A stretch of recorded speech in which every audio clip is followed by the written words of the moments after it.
Alright, so before this video begins, I just want to mention, yes, I already uploaded this. This was already up on the channel, but man, fuck the copyright system on YouTube, and fuck you WWE for claiming the video for only 10 seconds of footage. Are you fucking serious right now?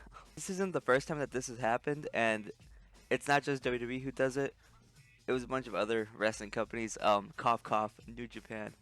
This is definitely going to change how I do the roundups. I don't know if I'm honestly even going to continue doing them, because I'm getting kind of tired of spending hours of my time making one of these just for it to get taken down over 10 seconds of footage. And I've tried to make them shorter. As you can imagine, my videos, some of them are like only 3 minutes long, 4 minutes long. That doesn't change how the system works, especially on YouTube. So I definitely need to reconsider how I'm gonna make these types of videos, or if I'm even gonna make them at all. And hell, fuck it, here, I'm gonna throw it in right here too.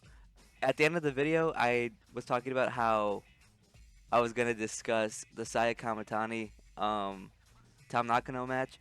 I'll just talk about it right here, right now, in the beginning of this fucking video, because I'm not gonna wait till next week for Revolution just to make another video like this and then for it to get taken down automatically over 10 seconds of footage. That match was awesome. I love the small little details where Saya, you could see that deep inside of her, despite, you know, her running hate, despite her being a heel, you could still see that good side of her, that remorse of having to send Tom Nakano into retirement and getting her banned from Stardom. And of course, in the most Stardom way possible though, this match, despite the fact that Tom Nakano got banned from the company, Saya Kamatani felt it in her heart to give her one more chance. And at All-Star Grand Queendom in Yokohama on April 27th, it's going to be the final stand between these two. The stakes are definitely really high with this one. I'm excited. Joshi Wrestling, again, awesome. One of the best things in the world. So go out of your way here. Watch the match that happened yesterday. And also, Rey Fenix is out of AEW, so that's awesome. As much that it hurts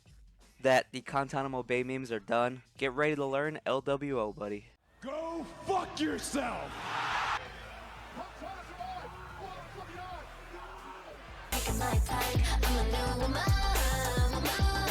Wrestling is so back right now. This week brought a whole 180 to my mood on this road to WrestleMania and my gripes with Tjpw. He's so chronically online that he took Road Dogg by the balls after booking Mellow Don't Miz. Like, are we serious right now? And put on one hell of a show. It's such a funny visual to think that Drake was in attendance to witness Kevin Owens and Sami Zayn trying to murder one another. It's crazy to think about how many times they faced off, especially in WWE, but they just never miss. He also witnessed Randy Orton coming back, going ballistic on security guards, and the oh so wonderful John Cena heel turn. I was not expecting that shit in the slightest. Like, I wanted Cena to win that chamber. I legitimately thought that Cody was gonna turn heel, and the story going into Mania was going to be heel Cody versus face Cena, but nah, they completely twisted that shit. Wrestling is super reactionary, and the feeling can change in a matter of seconds, and that isn't inherently a bad thing. I saw a few quote-unquote spoilers running around Twitter, and I'm so glad that they were wrong, because it looks like Triple H, Dwayne, Heyman, whoever the fuck is writing the shows at this point, are getting those layups back in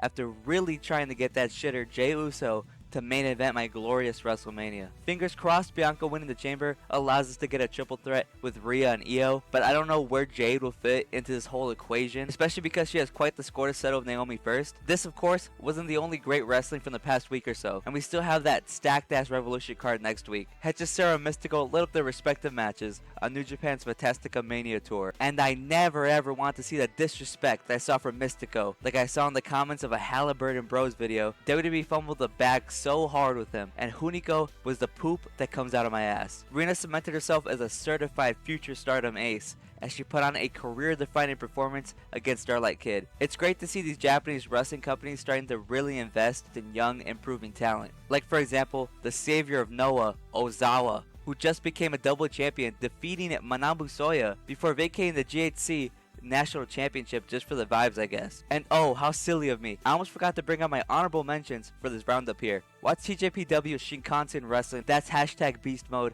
hashtag base world, hashtag best thing you ever watch. And the NXT TNA crossover show was really cool for setting up the only moves match I'll ever be excited for against Obafemi, and making the Hardy Boys somehow look good in big 2025. Jordan Grace gotta hurry up and send Roxanne Perez packing out of NXT. What is she still doing down there, bruh? Hopefully Ricky Starks, Ricky Saints, whatever the fuck, gets a good run too. Hate that Def Rebel took some of the soul out of the entrance, but what can you do, unfortunately? And with that, that's gonna do it for me here. Hopefully you guys did enjoy this little roundup video. My next roundup will be on Grand Princess Revolution and then the outcome of Sai Kamatani and Tom Nakano. So we're gonna have a lot to talk about there.